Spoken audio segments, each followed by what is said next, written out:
సూక్ష్మంలో మోక్షం అని అంటారు. మోక్షం సులభంగా లభించే మార్గం ఏమిటి? సూక్ష్మంలో మోక్షం అన్న పదానికి సులభంగా మోక్షం లభిస్తుంది అని అర్థం కాదమ్మా. నాయమాత్మ బలహీనేన లభ్యతే అంటుంది శాస్త్రం. అంటే బలహీనుడు ఏనాటికి ఆత్మజ్ఞానాన్ని పొందలేడు. స్థిరమైన దృఢమైన ఆలోచన ఉన్నప్పుడు మాత్రమే సాధన ముందుకు కొనసాగుతుంది. సాధన వల్ల మాత్రమే సర్వేశ్వర సాయుధ్యం సిద్ధిస్తుంది. మరి సూక్ష్మంలో మోక్షం అంటే అర్థం ఏమిటి అంటే, మంత్రంతో దేవతామూర్తిని ఆవాహన చేయవచ్చు.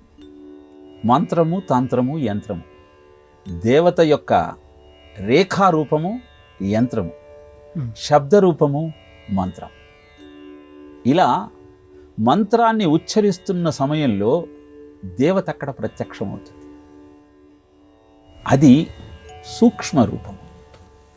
స్థూల రూపము మంత్రం.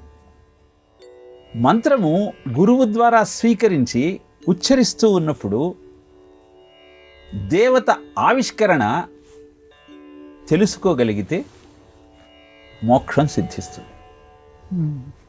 ఒంగోలు దగ్గర ఒక సిద్ధపురుషుడు ఉండేవాడు.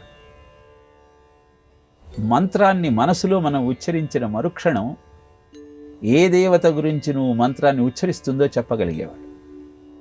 ఆ స్థితిలో ఆ స్వామి సాధన ఉన్నది. ఇలా దేవతలంతా క్షిప్ర ప్రసాదులు. నువ్వు పిలిచిన మరుక్షణం ప్రత్యక్షమవుతారు.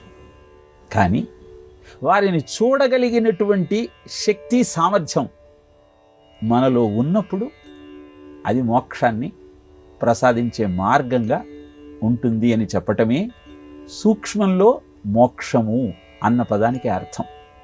మనం వెంకటేశ్వర స్వామి దర్శనం చేసుకోవడానికి తిరుపతికి వెళ్తాం. మనం వెంకటేశ్వర స్వామి విగ్రహాన్ని చూస్తాం. సాక్షాత్తు వెంకటేశ్వర స్వామి మనకు కనపడతాడా? అలా వ్యక్తుడైన వెంకటేశ్వర స్వామిని అనేక మంది ప్రత్యక్షంగా చూశారు. తరిగొండ వెంగమాంబ పాచికలాడింది. అన్నమయ్య కీర్తనలు వినిపించాడు. కనుగొంటి కనుగొంటి అని కీర్తన చేశాడు.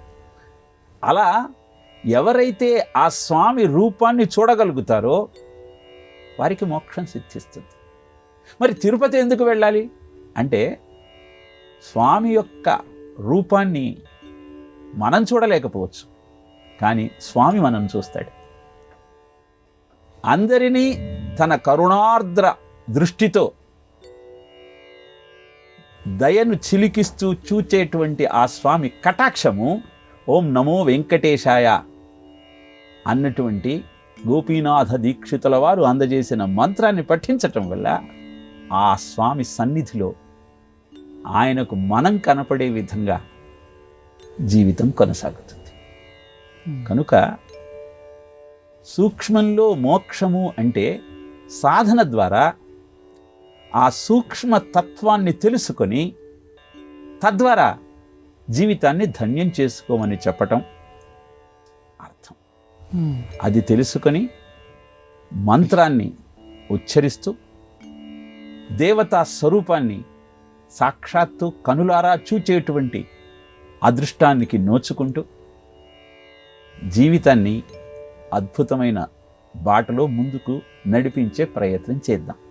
అప్పుడే అద్భుతమైన ఆ స్వామి రూపం సూర్యస్పర్ధి కిరీటమూర్ధ్వతిలక ప్రోద్భాసి ఫలాంతరం కారుణ్యాకుల నేత్రమార్ద్రహసితోల్లాసం సునాసాపుటం గండోజ్జన్మకరాభకుండల యుగం కంఠోజ్వల కౌస్తుభం త్వద్రూపం వనమాల్యహారపటల శ్రీవత్సదీప్రం భజే అంటాడు నారాయణ భట్టతిరి నారాయణంలో. అద్భుతమైన ఆ రూపాన్ని చూస్తూ ఉంటే ఆనందం ఆర్ణవమై ప్రవహిస్తుంది. ఆ స్థితికి ఎదిగే ప్రయత్నం చేద్దాం. దానికి ఆయన పాదాలను స్పృశిస్తూ ఆయన నామాన్ని జపిస్తూ ఆయన రూపాన్ని ధ్యానించటం ఒక్కటే అద్భుతమైన మార్గం.